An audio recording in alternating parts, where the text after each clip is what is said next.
Welcome to Unmasking Our Environment, globally networked project of grades 6 through 8 elementary students in Florida, United States, and Veracruz City in Mexico in addressing an emerging environmental problem. I'm Xavier Porter, an educator and a student pursuing my PhD in education focused on innovative learning.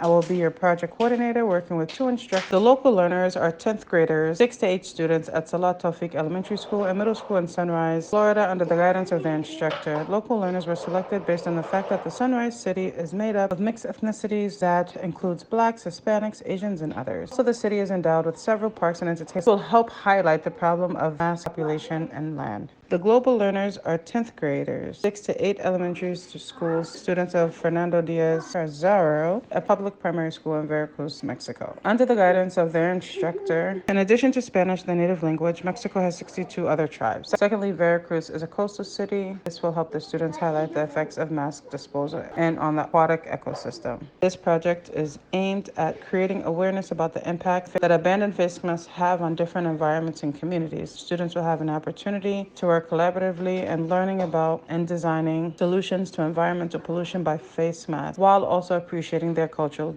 diversities. Their learning will be assessed against 4 outcomes, including content, culture, collaboration, and 21st century skills. Upon completing this project, learners will be able to identify the threats posed by abandoned face masks on the environment, demonstrate an ability of how environmental pollution and face masks affect different environments and communities, collaborate to suggest ways in which environmental pollutions by masks can be minimized, and develop problem-solving skills by designing actionable solutions to pollution by face masks. This project, Unmasking Our Environment, will run for 8 weeks. Each group of learners will gather information about pollution by face masks, its impact on the environment and communities, and explore actionable solutions. Throughout the projects, they will be sharing and compiling the information they have gathered, after which they will collaborate to create one animation that they will post on Flipgrid to create awareness. The first week of the project follows numerous virtual meetings between the project coordinator and the instructors, in which deliberation about the technical setup, culture, and concept preparation for the project will be done. The first few days will see learners, instructors, and the project coordinator introduce themselves, followed by a briefing about a project. A separate question and answer session will follow them to learn more about their partners. In a project that brings together people from diverse cultures, some cultural challenges are bound to surface. In this project, we anticipate 2 challenges. First, preconceptions and stereotypes, and secondly, communication using English as the main language. We are prepared to address these challenges to facilitate effective learning for each learner. Preconception and stereotypes will be addressed during orientation sessions, where each student will fill a pre-study KWL grid. Students will then introduce themselves by their cultures and learn about their partner's culture. The instructors will present interaction guidelines at the outset and moderate all interactions. Learners will communicate orally or via Zoom chat to overcome the English language challenge. Finally, the global partner instructor will offer English-Spanish translation.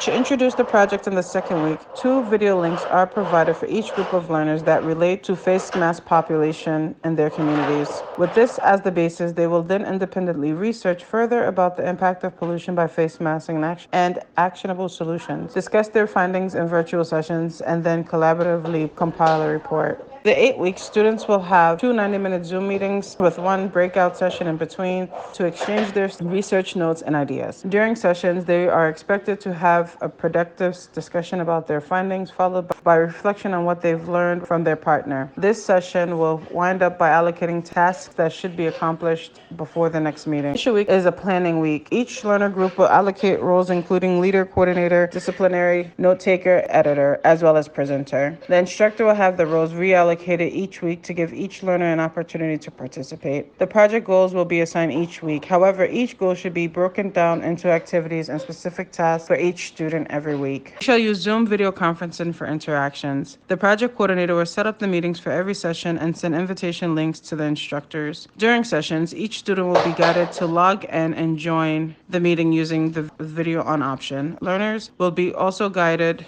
to use the chat and mute features. Each session will be recorded for future reference. We shall use the Google Docs to compile information into reports. There will be one shared folder containing research information about pollution. Learners will, with the help of the instructors, will update one report through the week based on specific research notes and interactions. A shared document will make it possible for all participants to keep a tab on updates as they are made in a document. At the end of the project, learners are required to jointly create an animation presentation about pollution by face mask and proposed actionable solutions to create awareness. For this, they will be trained using a video tutorial on how to create an animation using the Shadow Puppet Edu tool. The animation will be created using video clips, images, and text under the guidance of the instructors and then published on Flipgrid. Individual self-assessment will take place after each virtual session. This will be done using online exit tickets that students will fill, indicating challenges experienced, what they learned, what they would love to learn more about, and how well they accomplished their assigned tasks. On completing the project, each learner will fill an open-ended questionnaire to reflect on their experience. Peer-to-peer assessment will be done in 3 phases. Each group will evaluate its partner's performance based on presenting findings, interactions, and successful accomplishment of group goals and tasks. For this, they will use a pre-formulated grading rubric. Halfway through the project, there will be an oral peer-to-peer progress evaluation session, and at the end of the project, there will be a final peer-to-peer assessment using a metacognitive checklist. The instructor will perform individual and group assessments at different points during the project. First, each individual contribution will be assessed against a grading rubric during each session and grade performance using a scoring checklist. Cultural guidelines will be assessed for each student interaction against a KASI protocol. An 8-point cooperative assessment rubric will be used to measure each student's performance on all 4 outcomes at the end of the project. At the close of the project, all learners, their instructor, and the project coordinator will have a session on reflection in which they will share their challenges, lessons learned, recommendations, and feedback about the project. The pandemic hit the world, and the next greatest challenge the world will be dealing with is pollution by face masks. Our elementary students, school students, can be a part of this solution and this globally collaborated project. I invite you to be a part of this noble project to initiate the change that the world needs to see. Thank you.